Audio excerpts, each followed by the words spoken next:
Hello everyone. So today we will discuss about the 5 prime capping of mRNA. mRNA का जो 5 prime and होता है, ठीक है, जब हम लोगों ने प्रोकैरियोटिक का जो है ट्रांसक्रिप्शन प्रोसेस पढ़ लिया है, तो यूकैरियोट्स में भी ट्रांसक्रिप्शन होता है और उससे आरएनए की सिंथेसिस होती है। लेकिन यहाँ पे जो यूकैरियोट्स है उसमें जीन्स स्प्लिट होते हैं। स्प्लिट होने की वजह से उसमें एक्सॉन एंट्रॉन होते हैं, तो स्प्लाइसिंग प्रक्रिया के द्वारा एक मैच्योर आरएनए की सिंथेसिस होती है और उससे जो है एमआरएनए बाहर आता है न्यूक्लियस से और उससे प्रोटीन की सिंथेसिस होती है। लेकिन 5 प्राइम कैपिंग क्या है? 5 प्राइम कैपिंग क्यों जरूरी है ना? तो 5 प्राइम कैपिंग है क्या? इसको अगर हम लोग समझ लेंगे तो हम लोग फिर इसके इंपॉर्टेंस के बारे में जानेंगे। तो आइए देखते हैं कि 5 प्राइम कैपिंग क्या है और उसमें क्या-क्या स्टेप्स होते हैं और कौन-कौन से एंजाइम्स इन्वॉल्व होते हैं, है ना? तो यहाँ पे आपको स्ट्रक्चर पे फोकस करना है, तो इस लेक्चर को सुनने से पहले आप न्यूक्लियोटाइड का स्ट्रक्चर जरूर देख लें। हाँ, 2 वायरसेस का जिक्र करना बहुत जरूरी है। एक है वैक्सीनिया वायरस जो डबल स्टैंडर्ड डीएनए है और दूसरा है रियो वायरस, है ना, जो एक आरएनए वायरस है जिसे आर्थो वायरस भी बोलते हैं। ठीक है, तो देखिए एक प्रश्न यहाँ पे मैं पहले करना चाहता हूँ कि जैसे कोई वायरस है और वो सेल के अंदर चला गया, उसका जीनोम, और वो अपने आरएनए को बना रहा है, ठीक है, तो सेल के लिए एक समस्या है कि ये मेरा अपना एमआरएनए है या वायरस का आरएनए है, इसको कैसे सेल डिफरेंशिएट करेगी। ठीक है, तो इस क्वेश्चन का आंसर मैं जो है इस लेक्चर के एंड में दूंगा जब हम इंपॉर्टेंस की बात करेंगे, है ना।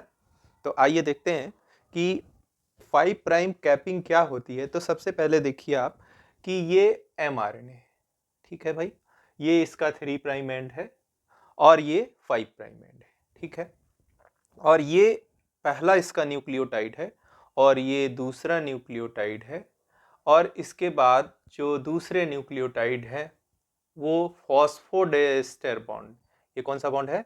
फॉस्फोडाइएस्टर बॉन्ड, है ना।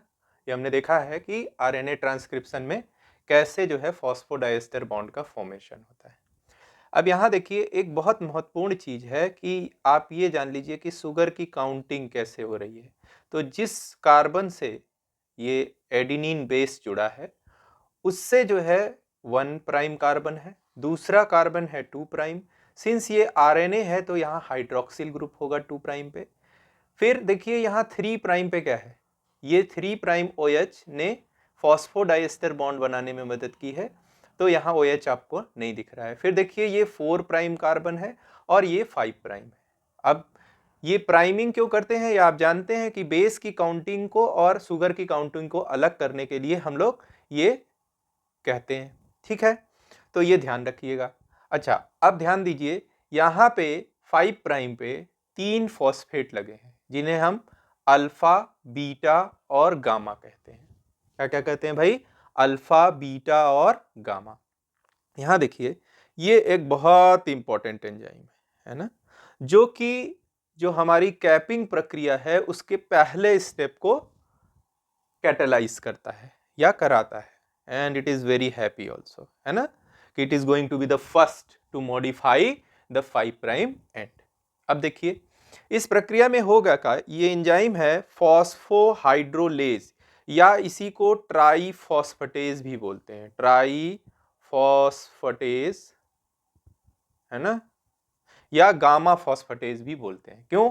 क्योंकि ये गामा फॉस्फेट जो है इसको रिमूव करता है ना।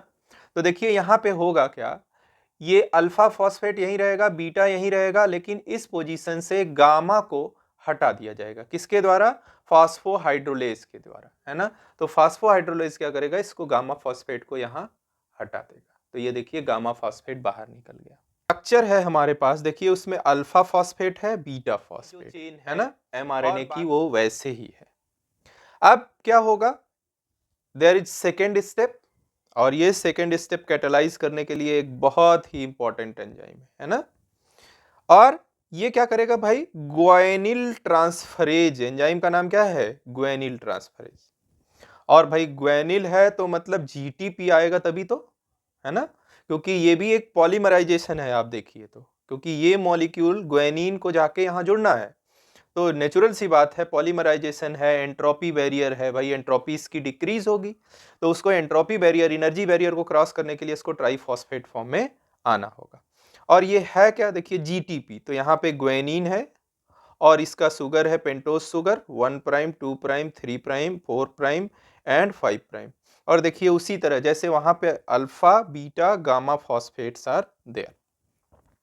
अब देखिए यहां क्या होगा, ये जो स्ट्रक्चर है गामा और बीटा फॉस्फेट, ये गामा और बीटा फॉस्फेट है ना, ये यहां से बाहर आ जाएगा, ठीक है। और ये फॉस्फेट अल्फा जा करके किससे जुड़ जाएगा, बीटा से। किससे जुड़ जाएगा भाई, बीटा से। ये देखिए यहां से ये फॉस्फेट अल्फा इसके द्वारा जुड़ जाएगा, तो फिर से क्या हो जाएंगे, 3 फॉस्फेट हो जाएंगे और पायरोफॉस्फेट बाहर निकल जाएगा। तो हम जानते हैं ये जो है स्टेबलाइज हो रहा है। स्टेबलाइज कैसे है भाई, क्योंकि इसमें 2 तरह के आइसोमेरिक फॉर्म है और खूब अच्छे से इलेक्ट्रॉन डीलोकलाइज हो रहा है, इसीलिए इस प्रोसेस के दौरान जो है ये पायरोफॉस्फेट निकला और यहाँ पे जीटीपी जो ग्वानिन था with sugar and 1 alpha phosphate join with this, है ना।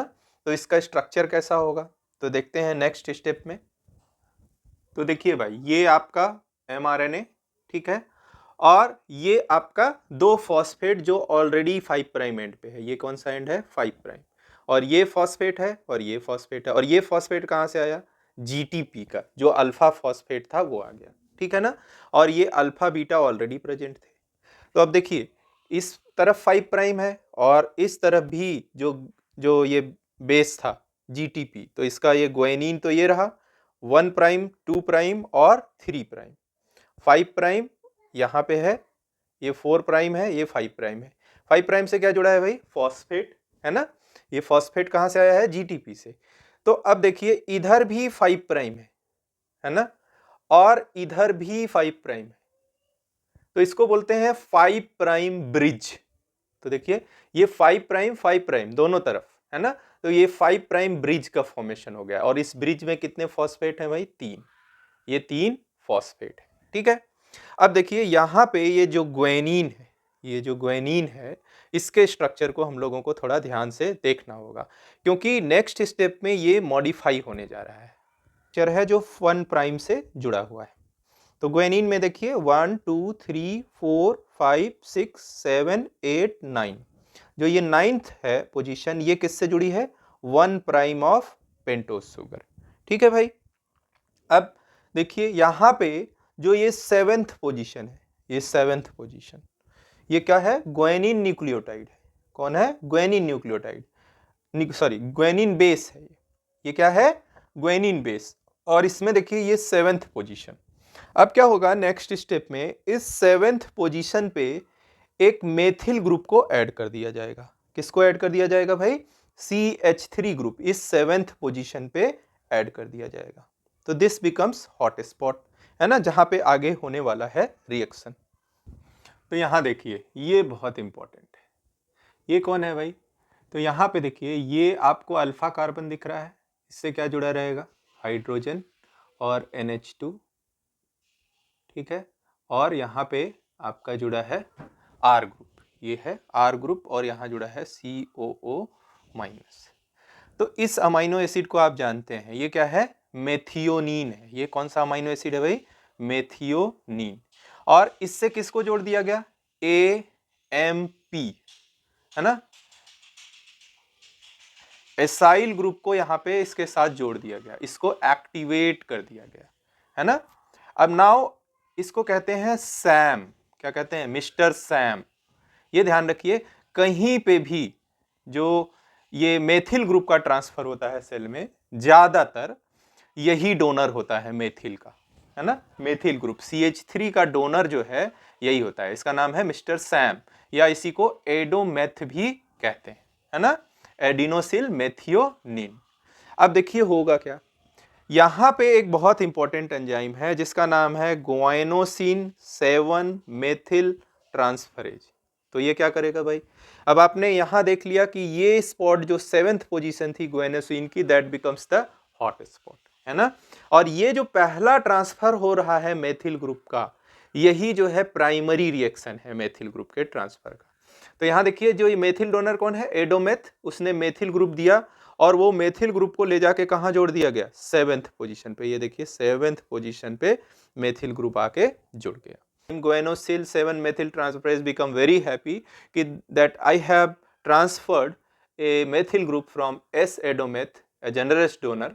ये बहुत आसानी से मेथिल ग्रुप दे देता है और इस एंजाइम ने इसको कहाँ ले आके लगा दिया, 7th पोजीशन ऑफ ग्वेनिन जो आपने ऐड किया था।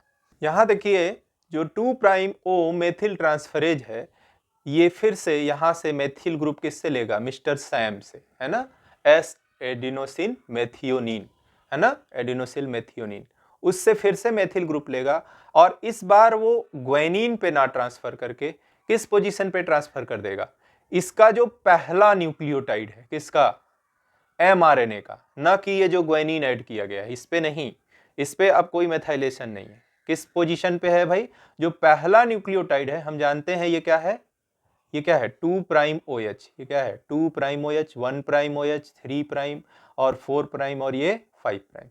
तो ये जो 2' OH है वहां पे क्या ट्रांसफर कर दिया गया, मेथिल ग्रुप को। इसी तरह से नेक्स्ट स्टेप में 3' पे भी ट्रांसफर कर दिया जाएगा, है ना। तो ये जो स्ट्रक्चर बना, ये यहां से यहां तक, इसी को बोलते हैं कैपिंग, है ना।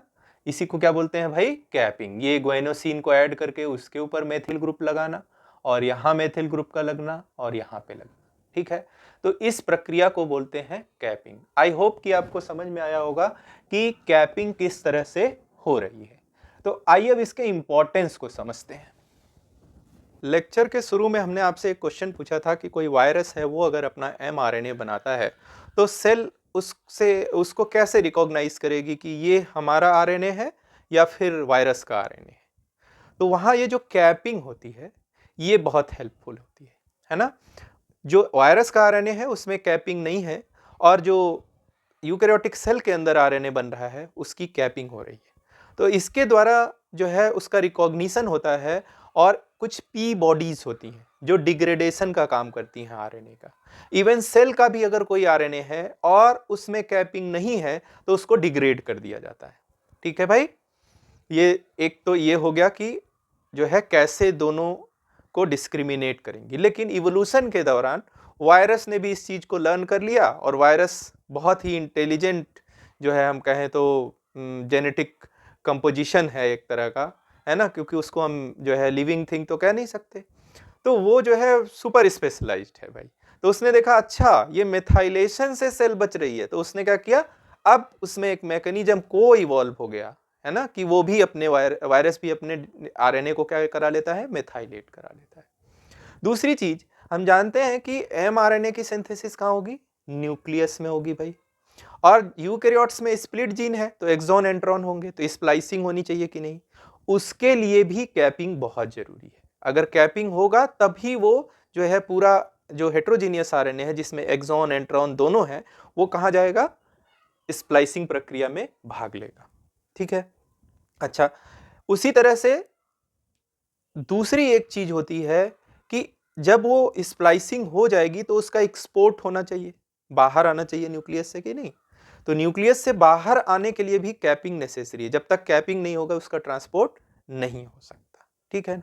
तीसरी चीज है कि डिग्रेडेशन को प्रिवेंट करता है कौन, कैपिंग। ठीक है, तो ये तीन बहुत महत्वपूर्ण वो है।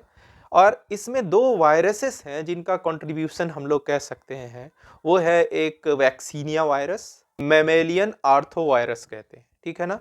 तो इन वायरसेस की स्टडी के साथ साथ ही देखा गया कि कैसे जो है methylation is important and how methylation occur. ठीक है, तो they really contributed in the discovery of methylation.